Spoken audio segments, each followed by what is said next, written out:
Welcome, Rainmakers, to the second installment of our new tutorial videos on the new and improved Rainmaker platform. I'm Will DeWitt, the Director of the Digital Solutions Department here at Rainmaker Digital Services, and in today's video, I'm going to walk you through an overview of a feature that's been around for some time, but has gone through some changes and upgrades with the Andromeda release, and that is RainMail. So in this video, I'll go over the general settings of RainMail, how to view and edit your lists, segments, and subscribers, how to directly import or export subscribers from the platform, and I'll go over creating and sending broadcast emails, A/B tests, and autoresponders as well. And in the future, we'll take a deeper dive into some specific use cases inside of RainMail. So let's go ahead and begin and head on over to the email settings area. Now you'll notice right on top are the DNS records. They look a little scary, right? But don't worry, because for those who migrate over to Andromeda, whether that's from the older version of the platform or from somewhere else, we do set these up for you. And if you ever want to make sure everything is okay and operational, you can just click the validation button and you should get a success message. On this page, you also have the ability to change your default email template. You can choose anything from plain text to a box layout, one with a header or a sidebar, and you can also upload your own custom template as well. Underneath, you can set your header image if you're using one. You can directly upload an image or set the image by providing its URL. Don't forget to add alt text, and if you're using a short header, you can add some text that displays to the right of it, and of course that is optional. If you're using the sidebar template, you can determine how you want to fill that content area by clicking on this button too. Make sure to edit your footer details to include your business's information.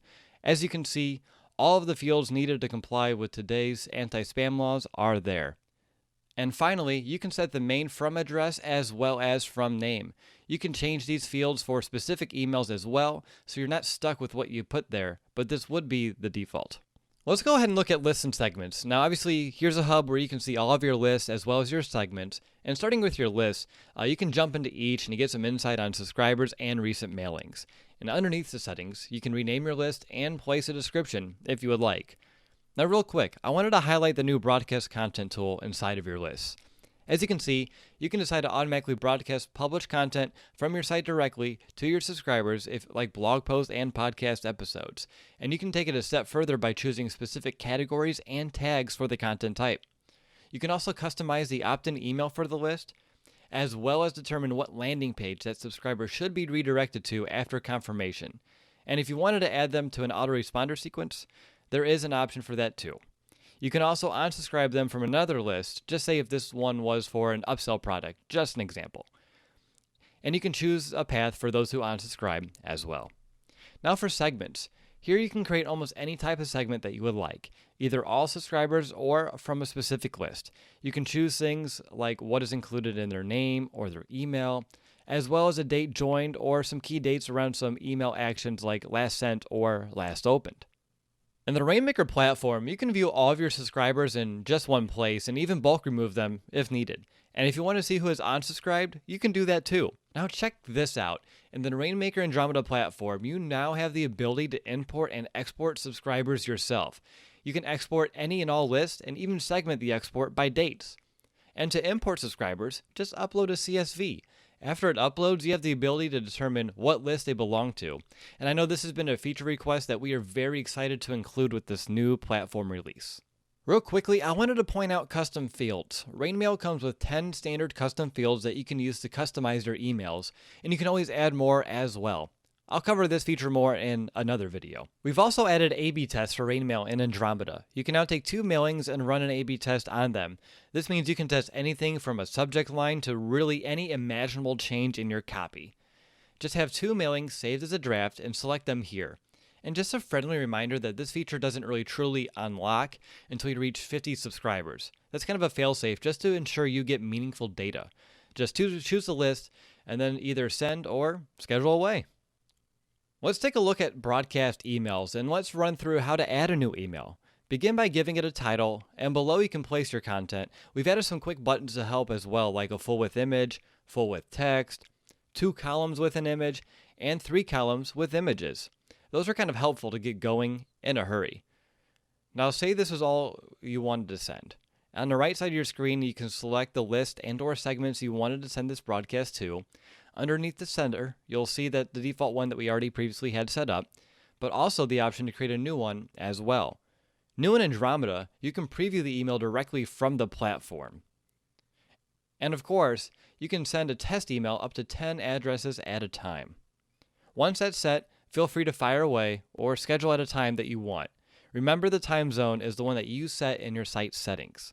For mailings previously sent, we have revamped our metrics in the new platform. As you can see, in my mailing, Videos Rock, it's sent to a whopping 3 subscribers, all me, and I opened it 6 times via one email address. The content was just that good. I clicked that once, and so all the data here checks out. Additionally, you can see how one mailing compares to your site's average, which is some pretty neat insight. Now, another new feature that gets me excited is the ability to resend to those who did not open the mailing.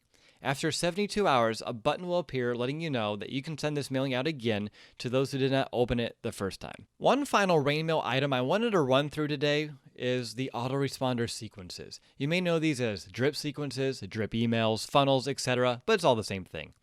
Autoresponders are a series of emails that go out to your subscribers. You can have people who opt into a broadcast email join an AR, kind of like if you wanted everyone to get the same content at the same rate upon sign up.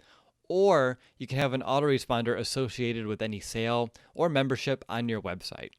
We have 3 templates if you wanted to work off of those, but making one from scratch is also a cinch. Add as many mailings as you would like. You can select a previous AR mailing, or you can click to create a message, and inside that button, it works just like the broadcast email creation screen. You can set conditions based off tags and custom fields, and you can set the delay of each message all on one page. Let's go ahead and make the first one send out immediately. The second one, it can go out in, let's just call it 2 hours after sign up. And the next email can deliver 1 day afterward. Make sure each message you create and is approved by you is active, and voila. And you can deactivate one, and the rest will work the same. So if you turn off the middle one here, if you decided to choose so, only emails 1 and 3 will fire based off of those delay settings that we just set up. You're probably saying, Will, this is all great and all, but where are the sign-up forms? And that's a great question. All you need to do is head over to the Manage Forms and create a new one. Drag in the fields you want. I think email and submit is going to be good enough for me. And then go to the Advanced tab to Email Marketing, select RainMail and the list associated to this form, and hit Publish. You'll get a nifty shortcode that you can place anywhere on your site, and there it is. You'll probably want to customize the look and feel a little bit more, but you get the picture. This is how you can quickly create an opt-in form in the Rainmaker platform. That's all I have to share with you today. I hope that you found all this information on RainMail to be of value to you. Like I said, I'll be taking a deeper dive into RainMail in the future, but if you have any questions in the meantime, feel free to ask them at rainmakerdigital.com/contact or head on over to rainmakerplatform.com to sign up for a free personal demo of the platform if you want to take a look for yourself. I'll be back next month with another video, but in the meantime, keep making it rain.